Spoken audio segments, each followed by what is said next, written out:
We are approaching a solemn anniversary this week, and it is an anniversary of a violent terrorist attack on the Capitol, where we saw the men and women of law enforcement demonstrate incredible courage, incredible bravery, risk their lives to defend the men and women who serve in this Capitol. Okay, so that was Ted Cruz. Yesterday on the show, we played that for you. That is him acknowledging how serious last January 6th was, just describing the date. That's it. And it's Ted Cruz, so that was really surprising. He's not normally a guy who's willing to say something unpopular. He's always scared of being criticized and all that, scared of looking humiliated like a fool. So we appreciated his bravery for the 5 or 10 minutes that it lasted, because as we sort of predicted on the show yesterday, he's not going to die on a hill. Like the core part of his personality is that he will never choose a hill or die on it. So he threw out those comments. He got criticized. Tucker Carlson ripped him a new one. People on Twitter said that he was a traitor. And so he backtracked, backpedal. And it involved him going on Tucker Carlson and just basically begging for Tucker to accept him again. Let's give you a little bit of that groveling. We've got a few clips for you. Carelessly, and yet you called this a terror attack when by no definition was it a terror attack. That's a lie. You told that lie on purpose, and I'm wondering why you did. Well, Tucker, thank you for having me on. When you aired your episode last night, I sent you a text shortly thereafter and said, listen, I'd like to go on because the way I phrased things yesterday, it was sloppy and it was frankly dumb. And I don't buy that. Whoa. I don't buy that. Look, I've known you a long time, since before you went to the Senate. You were a Supreme Court contender. You take words as seriously as any man who's ever served in the Senate. And every word you repeated that phrase. I do not believe that you used that accidentally. I just don't.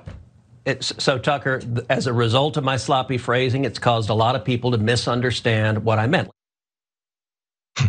And what I meant is that I don't say words to communicate meaning. I say words so you'll love me, and now you don't. Please love me again. And so before I let Brett jump in, I want to make something clear. This is mostly going to be a segment where we rightfully, I think, and appropriately mock Ted Cruz, and we will do that.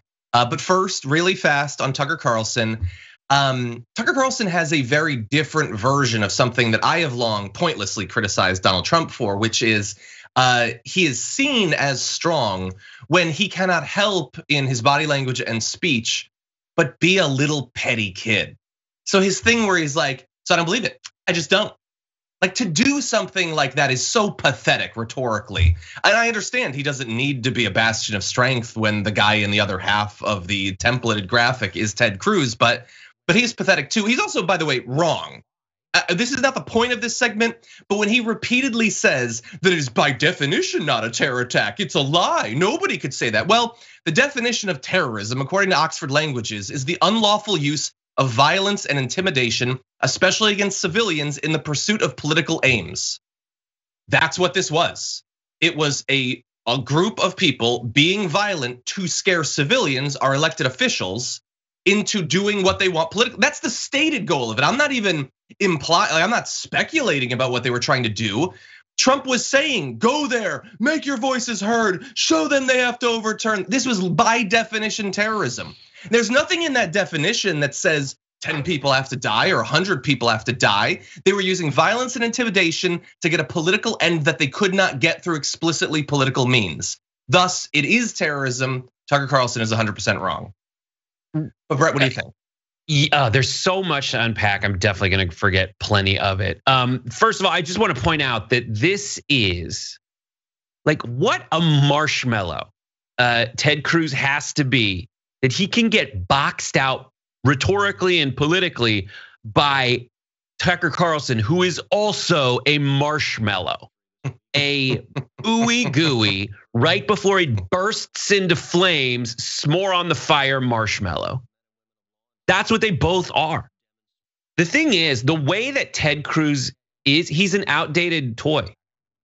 He's an outdated relic, a technologically inferior relic from a previous iteration of a politician.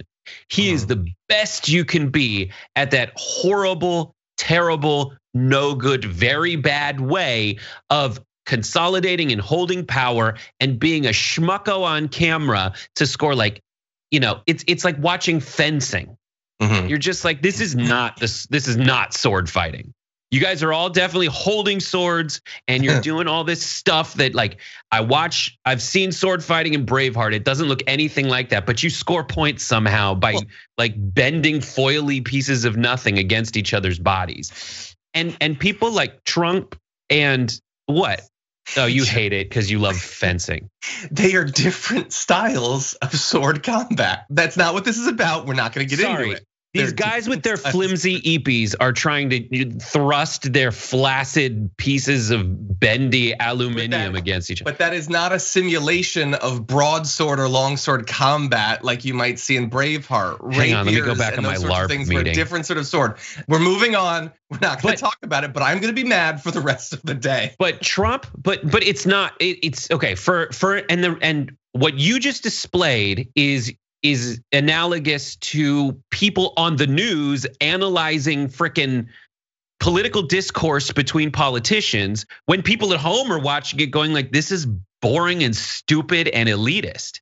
And people like Trump and Tucker Carlson have both and Steve Bannon, and to a certain extent, you're gonna hate this, AOC, but the people who are the next like 2.0 of being a politician have identified that people at home are watching this going like, this is a bad sport. And so when you originally saw the debate between Ted Cruz and Donald Trump, where Ted Cruz was pulling out his EP and being like, meow, meow, meow, and Donald Trump pulled out a broadsword and decapitated him, it was just shocking to see.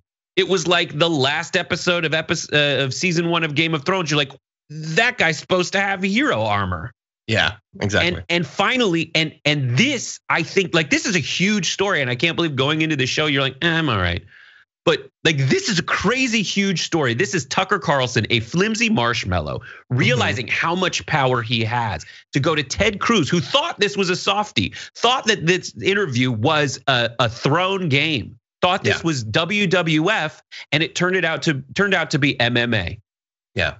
And Tucker Carlson put him in a headlock and he's bleeding everywhere and will be for the rest of his political career. Exactly, yeah. And look, for all that I absolutely despise Tucker Carlson and think that he's absolutely awful, I would give him points for the tactic of ridiculously overinflating how good with words Tucker Carlson is in an interview where you can own him. That's a great technique. It's like pre-debate.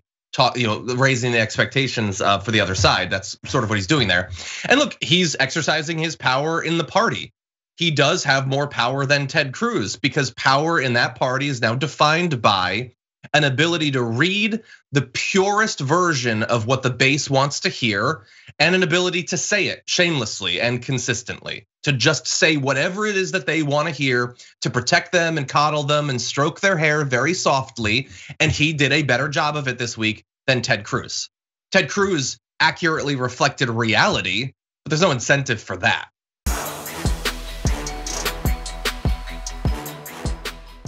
For more political news breakdowns, interviews, stories of activism, and me trying my hardest to care about the occasional big celebrity news story, subscribe to our YouTube channel at youtube.com/The Damage Report. And you can ring the bell wherever it is so you don't miss anything.